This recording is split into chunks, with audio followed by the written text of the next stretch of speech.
London 1809. The ballroom is a cage of noise and light.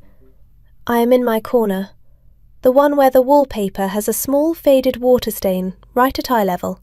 I've named it Harold. Harold is my only consistent companion. This is my 6th season, my 5th year of being a fixture, a piece of the architecture. I am the invisible Miss Adelaide. I'm not sad anymore. Sadness is a hot, sharp emotion. It requires energy. What I feel now is smooth, like a stone at the bottom of a river, worn down by the current until there are no edges left. I have given up.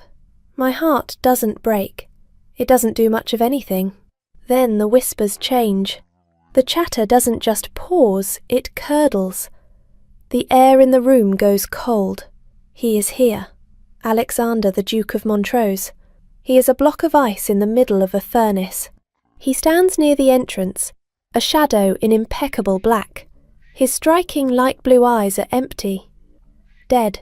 His impeccable auburn hair is perfectly styled, but he looks still, like a statue of a man, not a real one. The ton calls him the Shadow Duke. They say his heart was shattered years ago by a betrayal so deep it killed the man he was.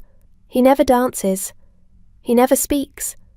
He just comes, stands in the shadows for exactly 1 hour, and leaves. And for 5 years I have watched him. It's my secret. My one, private, foolish thing. He is the only other lonely person in this room. He's just better at hiding his cage behind a wall of power and a flawless, smooth-shaven jaw. Tonight he is looking at the dancers with a familiar, cold detachment. His gaze sweeps the room, dismissing the giggling girls, the calculating mothers. It passes over me. It stops. It does not move. My heart, that smooth, quiet stone, gives a single, painful lurch. Look away. Please, look away. He doesn't. He's looking at me. Not through me. At me. He's moving. Not toward the door, not toward the refreshments. Toward me. The sound in the ballroom dies. I can hear the click of his boots on the parquet floor. 1 step. 2. 3. Each one slams against my ribs. The air is too thin. I can't breathe. He stops in front of me. He is a mountain. He blocks out the light, the noise, everything. My hands are ice. I can't look at his face. I just stare at the dark, fine wool of his waistcoat. He doesn't speak. The silence stretches, pulling tight.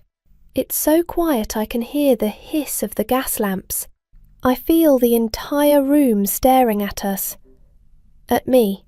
After 5 years of being invisible, the attention is a physical assault. Then his voice. It's not loud. It's low and rough, as if he hasn't used it in years. Dance with me. It's not a command. It's not a request. It sounds painful, like a confession he's been holding in for 1,000 nights. I look up. My body is trembling so hard it hurts. His light blue eyes are not empty. They are aching. They are wrecked. I don't know how I'm standing. I don't remember taking his hand, but I am on the floor, and his gloved hand is on my waist. It's trembling. My God. He is trembling. He pulls me into the waltz. The music stutters back to life, a shocked, reedy sound. We are the only 2 people moving. The entire ballroom has become a silent audience, their faces a blur of disbelief. His hand is a brand on my back. He pulls me closer than is proper. I can feel the heat of his body, the solid wall of his chest. I smell old books and winter, and something clean and male. This isn't a dance, it's an abduction. My mind is screaming. Why me? Why the ghost? Why now? I have to know. Why me? I whisper, my voice shaking so badly I barely recognize it. He looks down at me. His sharp features are a mask of pure, restrained pain. His grip on my hand tightens. I see him swallow, and then his gaze shatters, and for the first time I am not looking at the Duke. I am looking at Alexander. I shouldn't be here. I shouldn't be touching her. For 5 years I have stood in that alcove and watched her. She is the only real thing in this entire city of lies. The first year, I told myself I was a fool, a voyeur indulging his own grief. The second year, I told myself I was a ghost, and ghosts can't love. They can only watch. The third year, I saw a young, simpering fool, Lord Fletcher's boy, almost ask her to dance. He'd smiled at her. She'd looked up, her eyes wide with a fragile hope that made my chest crack open. And then he'd laughed with his friends and turned his back. I wanted to kill him. I wanted to tear the ballroom apart. The fourth year, I memorized the way she smiles at the musicians when she thinks no one is looking. A tiny secret smile. This is the fifth year. I came tonight, like I always do, just to see her. Just to get my one painful fix. And I saw her, and she wasn't sad. She was gone. The light in her was fading. She was looking at a water stain on the wall, and the hope was gone. She was resigning. She was becoming a ghost, just like me. And I knew I couldn't stand in the shadows for one more second. I couldn't let her fade. Now she is in my arms. She is light. She feels real. My hand is trembling. I am a monster, and I am holding the only clean thing I have ever known. She just asked me, why me? I look into her wide, terrified, beautiful eyes, and the brutal, honest truth that I have choked on for half a decade tears out of my chest. Because, I whisper, my voice breaking, I have tried, for 5 years, not to. His words hang in the air between us, because I have tried, for 5 years, not to. My mind stops. It just breaks. 5 years. I search his face. I'm looking for the cruelty, the punchline, the smirk that will tell me this is the most elaborate, vicious mockery ever devised. There is nothing. His striking light blue eyes aren't cruel. They are a raw, open wound. His perfectly smooth jaw is clenched so tight a muscle jumps. He is not looking at me with triumph. He is looking at me with the same desperate, agonizing hope I killed in myself years ago. It's real. This isn't a joke. This is a confession, and it's so heavy I can barely stand. He pulls me, and my body, which has forgotten how to do anything but sit, follows. The waltz. His hand is a brand on the thin silk of my dress, his palm scorching my back. His grip on my hand is not the gentle, polite hold of a gentleman. It's white-knuckled, a drowning man's grip. He moves me across the floor. He's not a graceful, practiced dancer. He is rigid, powerful, and desperate. He is holding me like he's afraid I'll evaporate. The room, which had gone silent, erupts. The whispers are like a tide of snakes. Montrose? Dancing? With her? Is he mad? The invisible Hartwell girl. It's a scandal. Look at her. She looks terrified. He's probably threatening her. The sound rushes into my ears. For 5 years, I was a ghost. Now, I am a spectacle.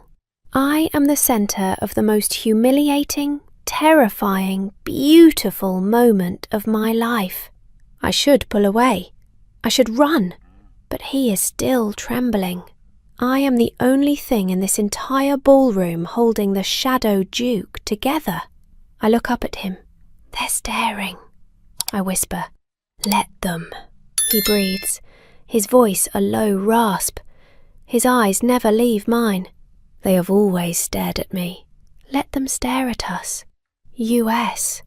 He says the word like it's a prayer, or a curse. My heart, That smooth, dead stone at the bottom of the river gives a painful, aching thud. The music is ending. The final soaring chords are a death knell. It's over. He has to let me go. The music stops. We are frozen in the centre of the floor. His hand is still on my waist. His eyes are still locked on mine. Please, I think. Don't let go. He blinks, and the mask of the Duke. He walks me back to my corner, my alcove, my grave. It feels like the longest walk of my life. Every eye in London is a needle aimed at my back. I can feel the heat of their stares, the venom in their whispers. I am focusing on his arm, the hard, unyielding muscle beneath the fine wool. I just need to breathe. One step, then another. We are here. My chair. This is it. He will deposit me here, like a borrowed book. He will turn. He will leave. And the lions will descend. I brace for it. I brace for the cold, the sudden, familiar emptiness. He stops. He doesn't drop my hand. He turns to face me. His back is to the room, creating a small, temporary shield. His light blue eyes are guarded again. The Shadow Duke is back. But he is looking at me with a fierce, burning intensity. A voice, sharp as glass, cuts through the air. "Your Grace!" It's Lady Grantham. A dragon in violet silk, her face a mask of false concern. What an unexpected display. Her voice is dripping acid for everyone to hear. I had no idea you were acquainted with Miss Hartwell. This is the moment. The blade is at my throat. He will give a polite nod, abandon me, and the Ton will watch her tear me to pieces. Alexander does not look at her. His gaze is still locked on me. He lifts my gloved hand. He doesn't kiss it. He doesn't bow. He just holds it. He studies my fingers, resting in his, as if they are the only things in the room. Then he turns his head, just slightly, toward the sound of her voice. His profile is sharp, flawless, and cold as marble. His voice is ice. "Lady Grantham, you are interrupting." A collective silent gasp sucks the air from the room. It is not a slight. It is a public execution. Lady Grantham's painted smile freezes and shatters. He turns back to me. His jaw is tight. "You are cold," he states. It's not a question. It's a fact. My teeth are chattering. I hadn't realised. He looks past me, at my chair, at my thin, threadbare wool shawl. The one I've mended twice. Before I can move, before I can die of a new, fresh humiliation, he reaches down. The Duke of Montrose, the man who owns half of London, picks up my pathetic little shawl. He opens it, and he drapes it over my shoulders. His fingers, warm and strong through his gloves, brush the bare skin of my neck. It's not a caress. It's a brand. A current of pure, unadulterated lightning shoots down my spine. I stop breathing. He steps back, his work complete. He has covered me. He has claimed me, in front of them all. "I am leaving," he says. His voice is low, for me alone. He holds my gaze for one more second, a second that stretches into an eternity. It's a promise. It's a warning. I don't know which. He gives me a stiff, formal bow, and then he is gone. He walks straight through the ballroom, not looking left or right. The crowd parts for him like the sea. The great doors open, and he is swallowed by the night. I am left standing there. The room is silent, echoing, but I am not cold any more. I am wrapped in his act. The whispers start again, but they are different. They are not just mocking. They are confused, frightened, speculating. Lady Grantham is staring at me, her face a shade of purple I've never seen. She says nothing. She turns and storms away. I sink back into my chair. My body has given out. I clutch the shawl. It smells like him, winter and old books, and strength. My heart is not a stone. It's a hammer, beating against my ribs, trying to get out. What just happened? A hand grips my arm, hard. I flinch. It's my mother. Her face is pale, her eyes wide with a terrifying mixture of shock and calculation. "Adelaide," she hisses, her nails digging into my skin. "What did you do?" My mother's voice is a low hiss. Her fingers, thin and bony, are a claw on my arm. Her nails are little crescents in my skin. I look at her. She is 68. Her skin is like old powdered paper, stretched thin over her cheekbones. Her eyes are small and bright, suddenly alive with a terrifying, greedy calculation I have seen 1,000 times. Not directed at me, never at me, at my younger sister's suitors, decades ago, at a card game she might win, at a piece of gossip. Now, that rabid, desperate look is on me. "Mother, you're hurting me." "What did you do?" she repeats, her voice trembling with a terrifying mix of hope and fury. "He spoke to you. He touched you. He ruined Lady Grantham for you. This is a catastrophe." Or, ... quote. Her eyes narrow. The gears are grinding. Or is it a miracle? Did he make you an offer? I feel the blood drain from my face. An offer? "Don't be a fool, Adelaide. You're 48 years old," she snaps, as if I could forget. "A man like that, the Shadow Duke, he doesn't dance with a woman like you unless he wants something." She leans in, her voice dropping to a putrid whisper, her breath sour. "Is he going to make you his mistress?" The words slap me. I feel the fragile, impossible warmth of the last 10 minutes shatter. The memory of his trembling hand, his aching eyes, it all curdles. "No," I say, my voice flat and dead. "He did not." Then what was it? He's mad, isn't he? They always said he was. And he's dragged you into his madness. He's ruined us. After tonight, no one will come near our family. We'll be a laughingstock. I am not in the ballroom anymore. I am not wrapped in his shawl. I am back in my cage, and my 68-year-old mother is the one holding the bars. I have to go," I stammer. I pull my arm free, my skin stinging. "Adelaide!" I turn and I walk. I don't run. I'm too old to run. I walk, straight out of the ballroom, my head high, just as he did. I can feel the eyes on my back. I can feel the whispers following me. But for the first time in my life, I don't care. I walk past the footman, out into the cold night air. The fog is thick. I just want to be alone. I want to hold on to the memory of his raw, broken whisper, because I have tried, for 5 years, not to. The carriage ride home is silent. A brutal, suffocating silence. My father, a man made of debt and weak apologies, just stares out the window. My mother sits across from me. She just stares at me.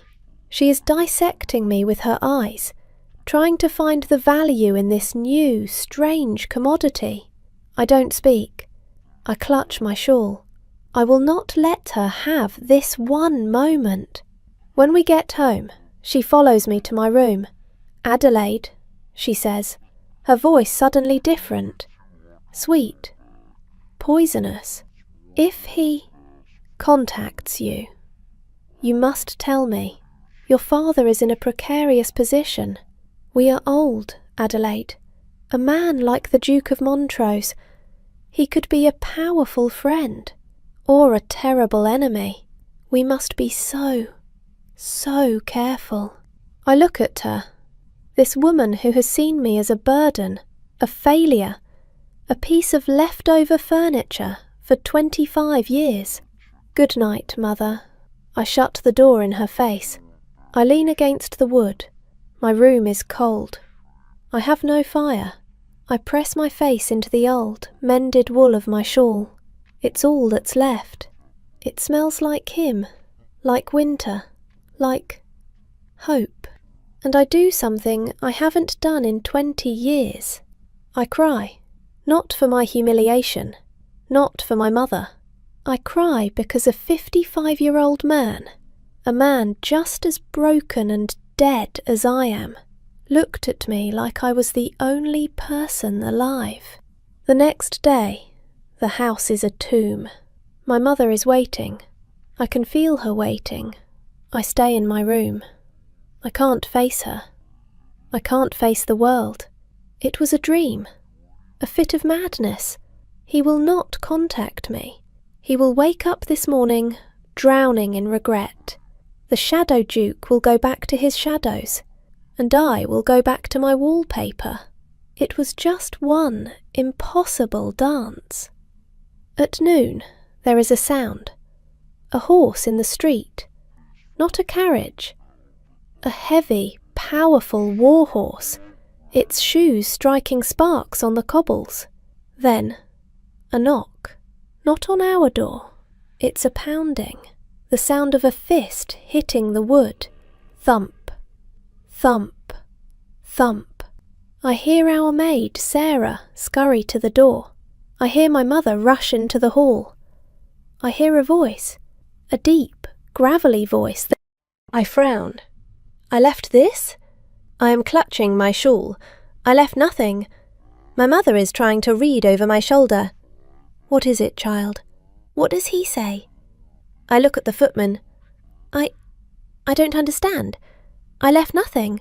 The footman's expression does not change. He reaches into his satchel. He pulls out a single, small, kid leather glove. It's mine. A jolt of pure logic, cold and sharp, cuts through my shock. "Then why can't I just take it from you?" I ask, my voice reasonable. "You're right here." The footman's face is a mask of stone. "My orders are to await your reply to his grace, miss. The Duke himself will return your property." A chill, deeper than the draught in our hall, settles over me. My mind is racing. This is simply crazy. Number. It's not crazy. It's a calculation. This isn't an errand. This is a summons. This is a king summoning a commoner. He's not asking me to come. He's commanding me, using my own glove as a hostage. Was this the norm? Absolutely not. This was an act of pure, eccentric power. He knew I couldn't refuse. He knew I wouldn't dare. My mother is grabbing my arm. Her 68-year-old hands are a desperate claw. "Adelaide, say yes. Say you will go. He's waiting." Of course she's saying yes. She sees a golden chain and she doesn't care who it's attached to. I'm looking at the glove in the footman's hand, but I'm seeing the cage. It was not a dream, and it is not a romance. It is a command. I raise my chin.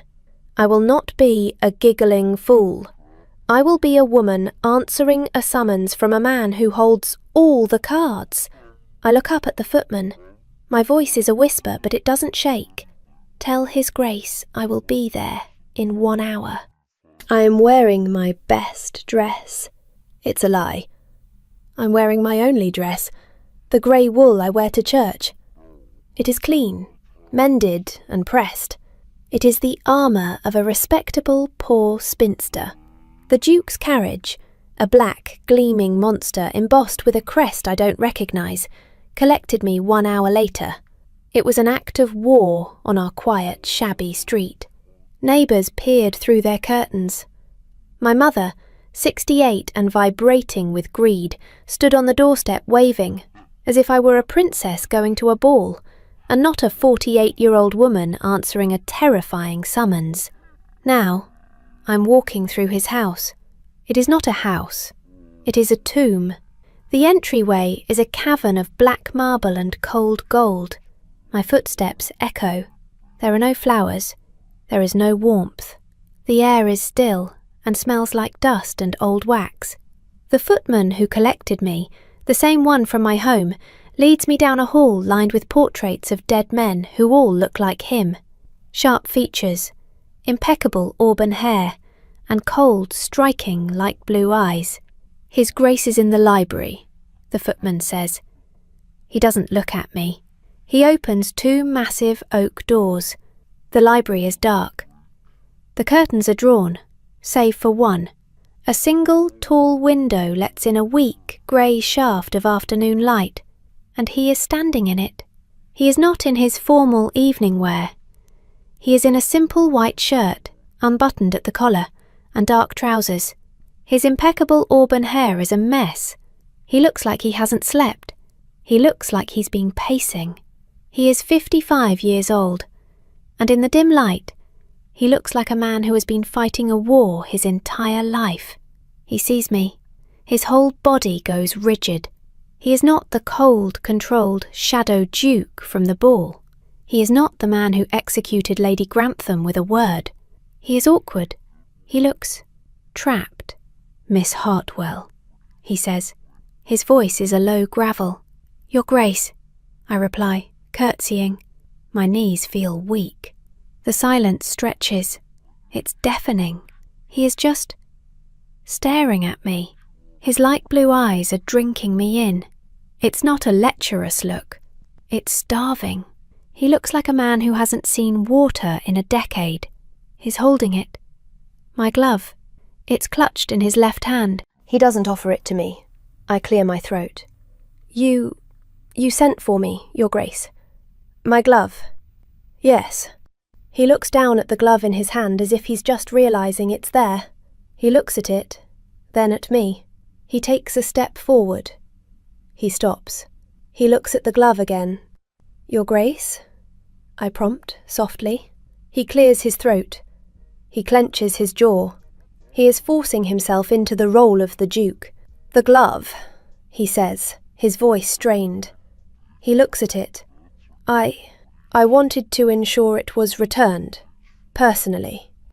My heart gives a single painful thump. He's lying. It's so obvious it's almost painful to watch. This powerful man, the Shadow Duke, is stumbling over a ridiculous excuse. He could have sent this glove in a box. He could have had the footman return it. This isn't about the glove. Oh, he made this up. The glove, the note, it was all a lie. A clumsy, desperate, almost childish lie. Just to get me here. This isn't the prelude to an indecent proposal. This is something far more complicated. He's just as trapped as I am. I see, I say, my voice steady. Thank you, Your Grace. That was considerate.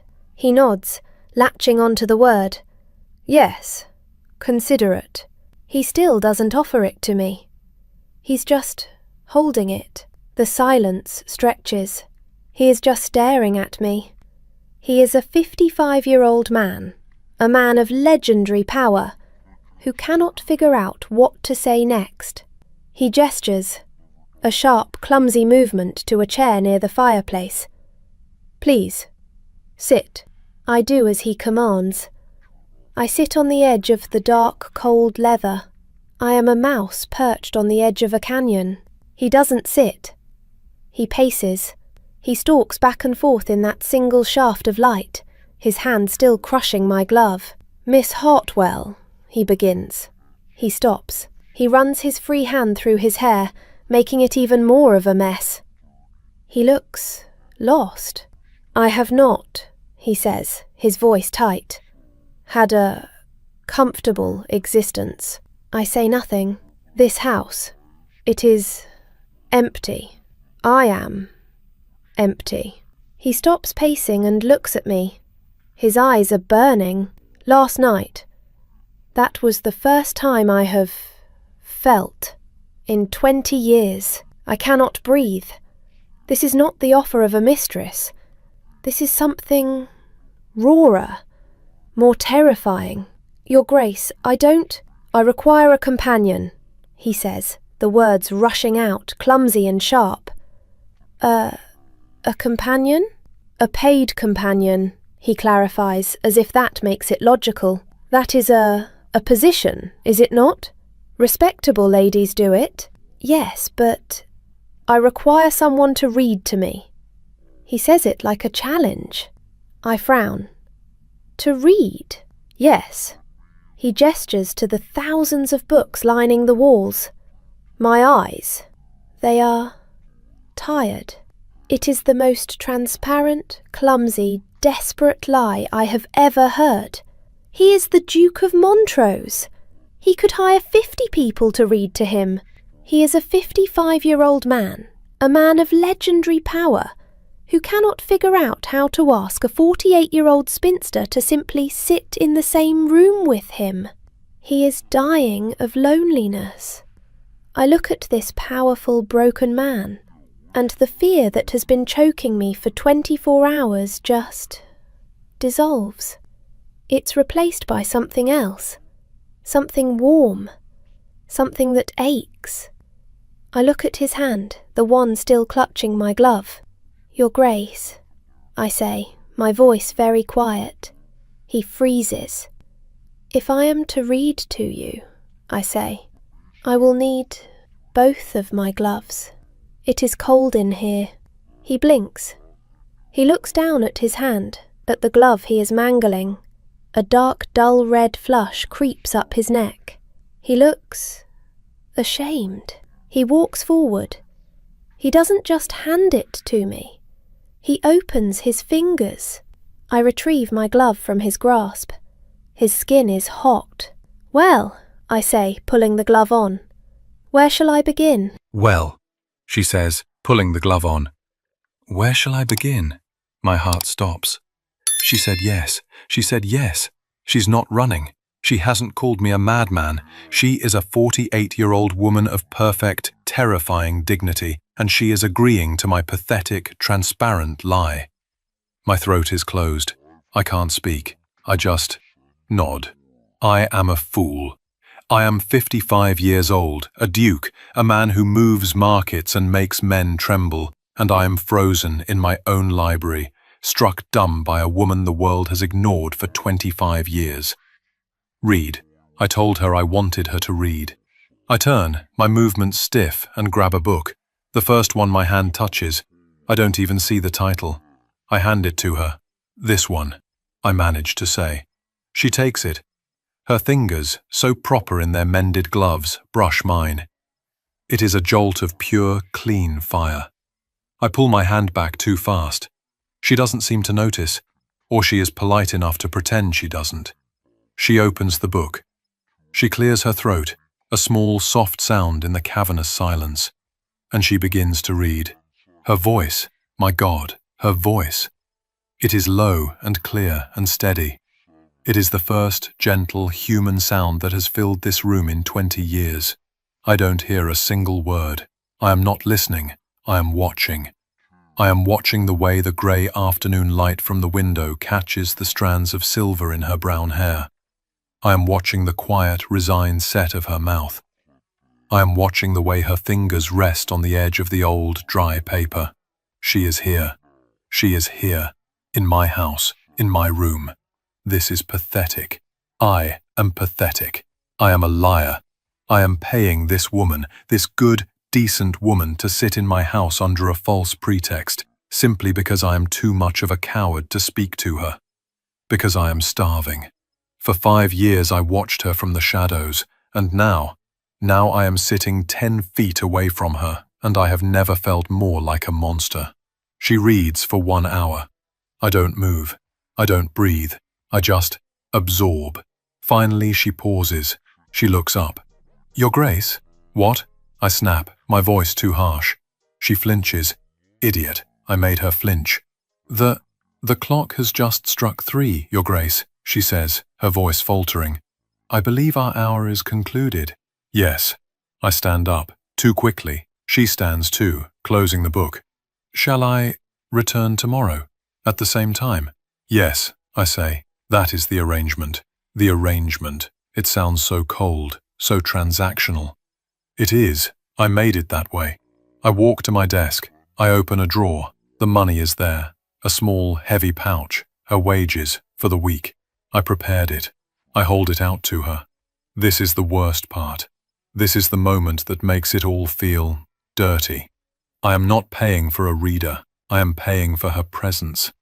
It is a violation of the very thing I admire in her, that she is real in a world of transactions, and I have just made her one. My hand is shaking. I cannot look at her. "Your wages, Miss Hartwell."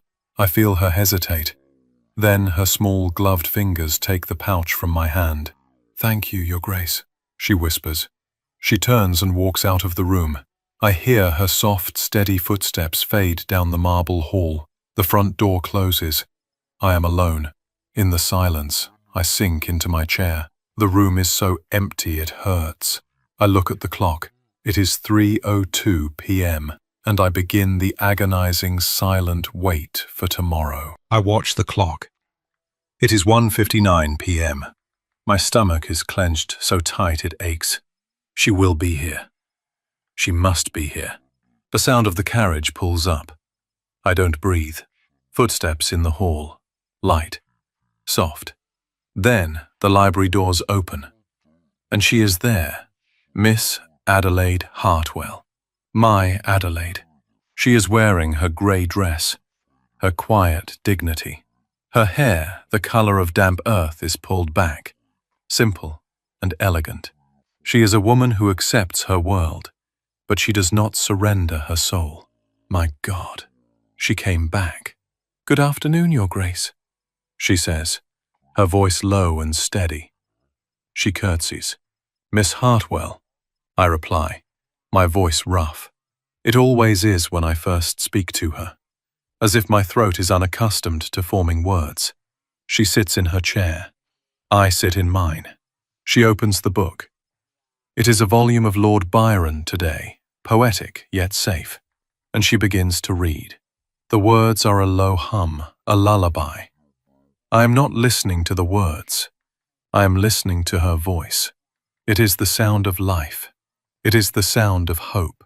It is the sound of everything I believed was dead. I look at her. I study her. Every day I try to memorize her. The way her brow furrows just slightly when she concentrates. The tiny laugh line that appears near her mouth when a passage amuses her. The quiet grace of her hands. For 20 years I lived in a frozen hell. For 5 years she was a distant light, a flickering candle I could only watch from afar. Now she is here, and I am paying her for her presence. It is a transaction. It is ugly. It is demeaning. I hate myself for it. I hate myself for needing it so desperately. But she is here, and for that I will endure any self-loathing. Suddenly, a loud, jarring sound. The library doors burst open. My blood runs cold. No one ever enters this room without permission. I turn, my body rigid, my hand instinctively going to the letter opener on my desk. Standing in the doorway is Lord Ashworth. His face is flushed, his eyes bright with a malicious, delighted triumph. Behind him, a gaggle of the ton's worst gossips, straining to peer in. "Montrose!"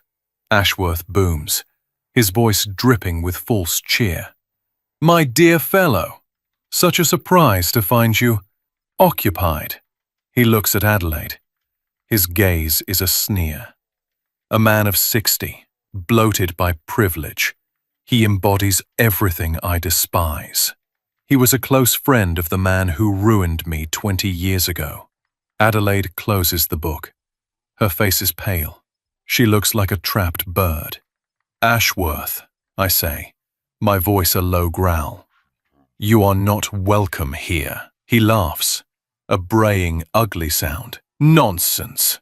I heard the most fascinating rumor that you, the great recluse, had finally taken a companion. And then who should I see entering your carriage but Miss Hartwell? I simply had to confirm. After all, she's hardly the usual type for such an arrangement, is she? His eyes rake over Adelaide, stripping her bare. I mean, 48 years old, and so plain. My blood turns to ice. He just called her plain. He just insulted her in my house. Adelaide shrinks in her chair. Her eyes are fixed on the book in her lap. She is trying to disappear. Get out, I say, my voice barely a whisper. But it holds all the power of my title and all the rage of my frozen heart. Ashworth laughs again. Oh, don't be coy, Montrose. Everyone knows the invisible spinster has finally found her patron. A rather generous one, I gather, given her circumstances. He makes a lewd gesture with his hand. That's it. He just called her a whore. I am Alexander, Duke of Montrose. I am 55 years old. I have lived a life of ice and fury. I have never loved again. I have never lifted my hand to any man in public. But this man just put his filthy tongue on the only pure thing I have left. My chair scrapes back. My body moves without thought. I am on my feet. Ashworth, still grinning, takes a step back. The gaggle of gossips behind him gasp, suddenly sensing the shift. Ashworth, I say. My voice is quiet, deadly. You will retract every word. You will apologize to Miss Hartwell, or I swear on my honor I will see you ruined. He laughs, a nervous edge in it now. Ruined? By you? Don't be ridiculous, Montrose. Everyone knows she's just I am across the room. Faster than he can blink. My hand clamps onto his lapel. I lift him, a man 20 years my junior, off his feet. I slam him against the doorframe. The wood groans. Dust flies. Adelaide makes a small, choked sound. Ashworth's face is pure terror. His feet are dangling. His eyes are wide. Montrose! Let me go! You're mad! You will apologize, I hiss. My face is inches from his. My grip is so tight I can feel his bones shift. You will apologize to Miss Hartwell, or I will break every bone in your miserable body. Behind him, the gossips are screaming. They are running. Ashworth chokes. I apologize. I'm sorry. Let me go. I don't release him. I hold him there, suspended, and I make him look at her. Apologize to her, I command, my voice a tremor of pure, unrestrained rage. He turns his head, his eyes squeezed shut, but he glances at Adelaide. I'm sorry, Miss Hartwell. I'm so sorry. I release him. He drops to the floor in a heap, gasping, scrambling backward. He crawls away, terrified, and vanishes down the hall. The library doors stand open. The empty hall stretches before me. Silence. I am breathing hard. My hands are shaking. I just publicly assaulted a lord in my own home. My ice has shattered. I turn slowly. Adelaide is still in her chair. The book has fallen from her lap. Her eyes are fixed on me. They are wide, and they are filled with pure, unadulterated terror. I am staring at him, at the man who just lifted a lord by his throat and slammed him against a door. He is breathing hard. His immaculate white shirt is pulled taut across his chest, and his hands are clenched into white-knuckled fists at his sides. His striking light blue eyes are not cold.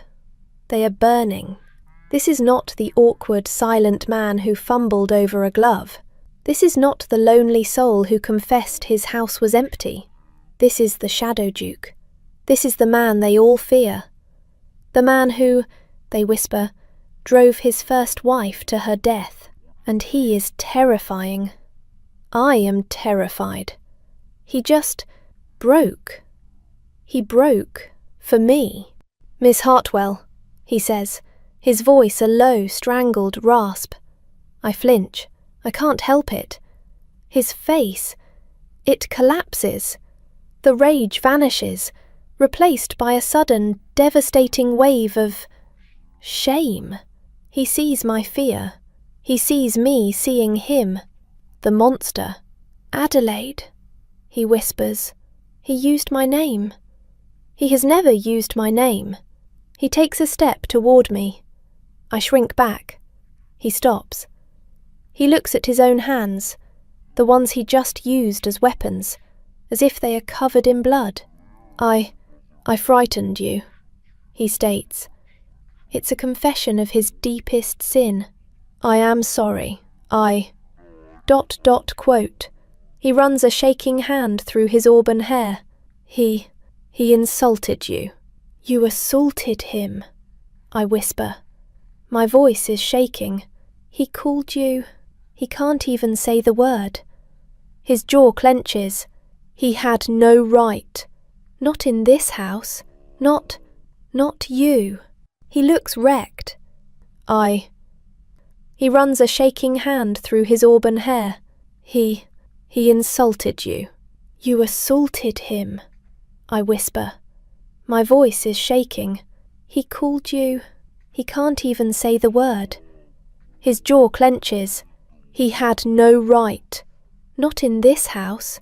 Not you. He looks wrecked. He is a 55-year-old man who just lost a battle with a rage he has clearly kept caged for decades. And he lost it for me. The fear that was choking me begins to shift. It's still there, a cold stone in my stomach. But something else is mixing with it. Something warm. He didn't just defend me. He avenged me. No one has ever done that. Your Grace, I say, my voice still trembling. The hour is long past. He blinks, looking at the clock as if he's never seen it before. Yes, I should go. No, he starts too quickly. He composes himself. Yes, of course. My carriage. No, I say, standing on unsteady legs. No carriage. Not today. I will walk. I need the air. I need to think. I need to get away from the violence and the suffocating intensity of this room. Adelaide, it is not safe. After this, the gossip. I am used to gossip, Your Grace. I grab my shawl. This is too much. I turn and I walk out of the library. I don't run, but I walk fast. I hear him call my name once. Adelaide! I don't look back. I walk for 2 miles. The cold air hits my face, but I don't feel it. My mind is replaying the scene. The crack of the wood. Ashworth's terrified face. And the sound of Alexander's voice, shaking with a rage that was all for me. He just ruined himself. Assaulting a lord, the scandal will be enormous. And he did it to protect me, the invisible spinster. When I finally get to my street, I am exhausted. My mother is at the window. She saw me walking. She bursts from the front door, her 68-year-old face a mask of fury. "Where is the carriage?" she shrieks, grabbing my arm. "Why are you walking? Did he throw you out? What did you do?" "Nothing, Mother. Please." I try to move past her. "Don't you nothing me," she says, her grip like iron. "The ton is on fire. Lady Grantham's boy just came by. He said Montrose attacked Lord Ashworth, that he nearly killed him. And it was over you." Her eyes are bright, manic. "He did it. He actually fought for you." "Mother, I am tired. This is it, she breathes, her voice dropping. This is what I have been waiting for. He has compromised you. He has compromised himself. He has publicly claimed you. He has to pay for it now. I just stare at her. He has to make a settlement, she continues, talking to herself now. He has no choice.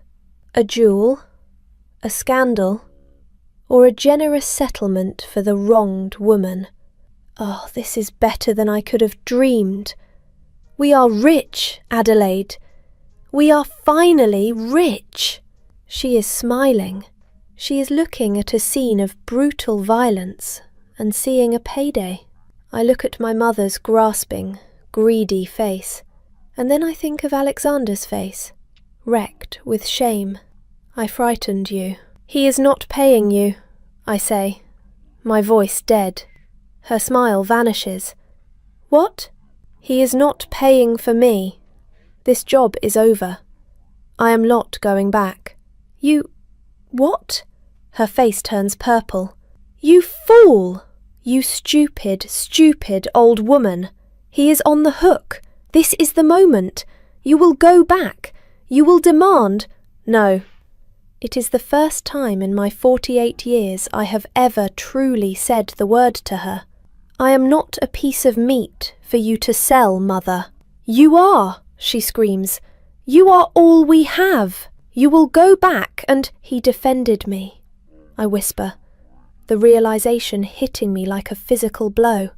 He fought for me. Good. Let him pay for the privilege. I look at her, and the last withered cord that ties me to this house, to this woman, just snaps. I am not going back, I say, my voice clear and cold. Not for you. I walk past her, into the house, and up to my room. I lock the door, and I sink onto my bed, my body shaking, not with fear, but with a terrible, terrifying and powerful realization.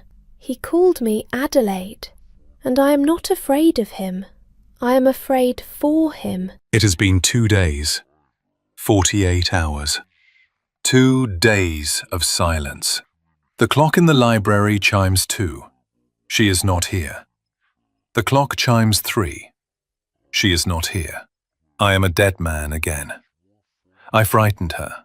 I showed her the monster, and she did what any sane person would do. She ran. The rage I held back for 20 years. I unleashed it. For her. And in doing so, I have lost her. The silence of this house, which was once my armor, is now my tomb. It is suffocating me. I look at her empty chair. I cannot do this. I cannot go back to the shadows. I am 55 years old. I have not walked among the living in 2 decades. I am the Shadow Duke, and I am going to her. My carriage on her street is a grotesque display. It takes up the entire road. The poor, the working, they all stop and stare at the black lacquer and the gold ducal crest. They stare at the 4 matched horses that cost more than their entire street. I feel their eyes on me. I hate it. I hate that I am bringing this spectacle to her quiet life. But I am here. I step out. My footman, the one who delivered the note, looks at me with wide, shocked eyes. I have never left the estate except for that first ball. I do not knock. I pound my fist on the thin, peeling door. Thump, thump, thump. It is opened by the 68-year-old woman. Her mother. She sees me. Her face, a roadmap of faded vanity, cycles through shock, then fear, then a sudden, sickening gleam. She sees a vault of money on her doorstep. Your Grace, she stammers, curtsying so low she almost falls. What an honor! Please, come in, come in. I do not move. I am here to see Miss Hartwell. Of course. But she is indisposed, overwrought. The scandal, You understand. A delicate creature, my Adelaide. She is lying. She is a terrible, clumsy liar. Where is she? My voice is flat. Perhaps your Grace and I, she says, lowering her voice to a conspiratorial whisper, could discuss the situation. A private drawing room. A man of your influence and my daughter's reputation. She is trying to negotiate. She is trying to sell her. The last frozen bit of my control shatters. I look through her. I am not here to speak with you, I say, my voice like ice. And I walk past her into the house. Your Grace, she shrieks, grabbing my arm. I stop. I look down at her clawed, bony hand on my sleeve. I just look at it. She lets go as if she's been burned. Her room, I command. The mother, terrified now, just points. Up the stairs. The last door on the left. I take the stairs 2 at a time. The house is small, cramped, and smells of boiled cabbage and despair. I reach her door. It is closed. I raise my fist. I hear the thump, thump, thump downstairs. I hear my mother's fawning, grotesque voice, and then I hear his, that low, gravelly rasp. My heart stops. He is here. I hear my mother's shriek, Your Grace! And then I hear footsteps, heavy, urgent, coming up the stairs. He is in my house. He pounds on my door. Adelaide! It is not a request. It is a plea. I am frozen. My mother is screaming from the bottom of the stairs. Adelaide, you open this door. The Duke is here. You open it now. Adelaide, he calls again. His voice is wrecked. Please, I will not leave. I will stand in this hall until you open the door. Please. I am shaking. This is madness. I unlock the door. I open it. He is standing there, filling my tiny hallway. He is a giant. His impeccable auburn hair is a mess. His striking light blue eyes are wild. He is breathing like a man who has run a mile. He just looks at me. You are safe, he whispers. It's the first thing he says. He did not follow you. No one will harm you. I was not afraid of them, I say, my voice trembling. His face crumples. I know, he whispers, his voice thick with self-loathing. You were afraid of me. I am sorry, he says, the words tearing out of him. Adelaide, I am so sorry. I did not mean... I lost control. You assaulted him. Yes. He doesn't deny it. I did. Why? I whisper. He looks at me, his eyes filled with 20 years of pain. Because he is one of them, he says. One of who? The men. The men who destroyed me. The men who murdered my first wife. My blood runs cold. Murdered? They said she... Jumped, he scoffs, a bitter, broken sound. No, she didn't jump. She was pushed. By her lover. A man I called a friend. Lord Ashworth. He was part of it. He financed them. They ruined me, and they killed her. He is shaking. He is a 55-year-old man, a duke, standing in a spinster's hallway, confessing a murder. I have spent 20 years, he whispers, his voice raw, caging it. Caging the rage. I built a wall. I died inside it. Just like you read. He takes a small, hesitant step. And then I saw him, that vulture, looking at you, saying those filthy things. He was touching you with his words. He looks up, and his light blue eyes are pleading. It was the same evil, the same rottenness that took everything from me, and it was coming for you. He chokes on the words. And the cage, it broke. I could not, I would not, let them have you too. He is not a monster. He is a protector. He is a man who has been guarding a wound for 20 years, and he saw the same knife coming for me. I am not a gentle man, Adelaide, he says, his voice a broken whisper. I am a 55-year-old man full of ghosts and rage. I know I frighten you, but I am begging you, do not leave me in the silence. I cannot go back. I am looking at him, the Shadow Duke, the monster, the madman, and all I see is a man who has been bleeding for 20 years. He is waiting for my judgment. He is waiting for me to run. Behind me, from the bottom of the stairs, my mother's voice shrieks. He's mad! Did you hear him? He's confessing to murder. He's insane. Adelaide, get away from him. Get a settlement. Tell him you'll keep quiet for a settlement.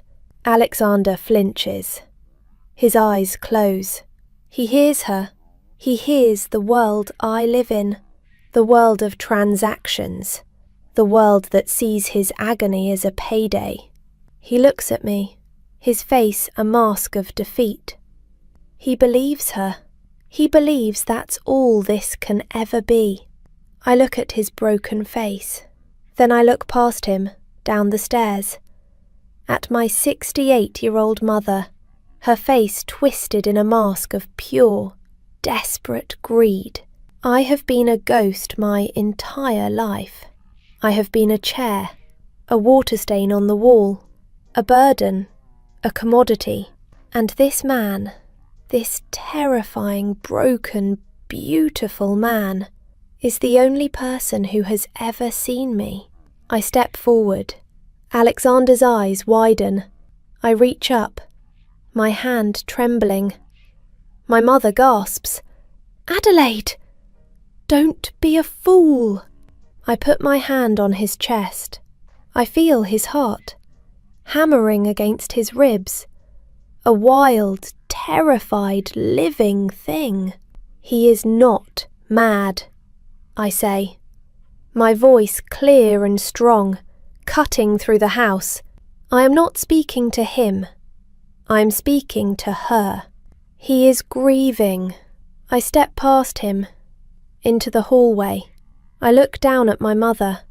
He is the best man I have ever known, and you will never speak to him, or me, again. I grab the handle of my bedroom door. Adelaide, no! You are throwing away! I slam the door in her face. I hear her shriek. I hear her pound on the wood. I don't care. I turn around. Alexander is still there, in my room. He is looking at me as if I am the sun. He is crying, silently. His striking light blue eyes are flooded, tears tracking down his sharp features. You shut her out, he whispers. Yes, you defended me. Yes. He shakes his head, a look of profound shame on his face. Adelaide, I must go. My heart stops. What? I have ruined you. Look, he gestures around my tiny, cold room. This is your home, and I brought my rage, my scandal, into it. Ashworth will not be silent. By tomorrow, all of London will know. You will be untouchable because of me. He is backing away. He is actually leaving. He is trying to protect me from himself. I am a monster, he whispers, his voice raw. I proved it. I showed you, and I dragged you into my darkness. Alexander. He stops. I have lived in the darkness for 25 years, I say, my voice shaking with a cold, brutal honesty I didn't know I had. I was not a person. I was a fixture. I was the invisible Miss Hartwell, a ghost. I have not felt anything since I was 20. I was just waiting to die. I take a step toward him. You say you lived in a house full of ghosts. Alexander, I was one. He is staring at me, his eyes wide. And then you saw me, I whisper. You, the other ghost in the room. And you were the first person in 5 years who didn't look through me. I am in front of him now. I am trembling. He is trembling. I am not afraid of your darkness, I say, my voice breaking. I am not afraid of your ghosts. They are just like mine. Adelaide, he chokes out.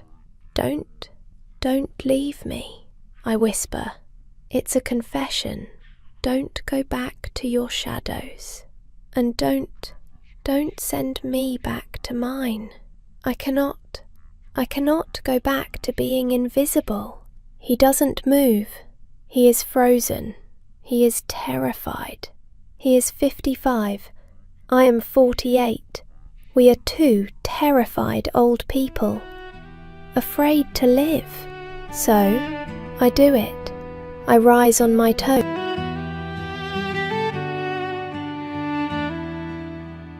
5 winters passed, I stood so still, watching the light on the windowsill. You were a ghost I could not name. I breathed your shadow, I wore your shame. I saw your heart behind the glass, years like smoke that would never pass. I called your name, it made no sound, but in my chest your voice was found.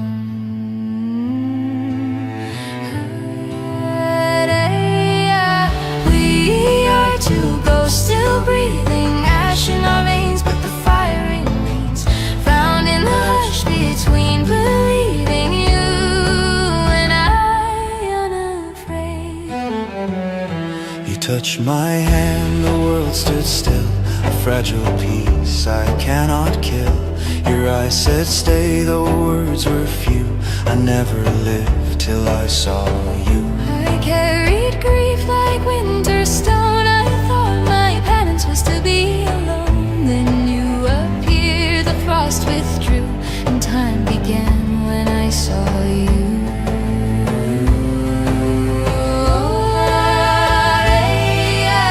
We are two ghosts still breathing, ash in our veins, but the fire remains. Found in the hush between believing you and I, unafraid.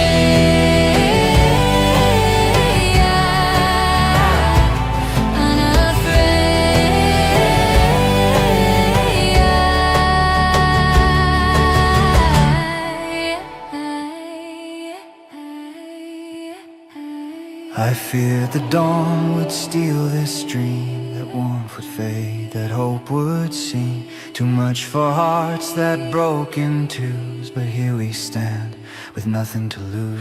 I built my walls from loss and pride, but you walked through and stood inside. Your voice a flame that thawed the stone and called me back from being alone.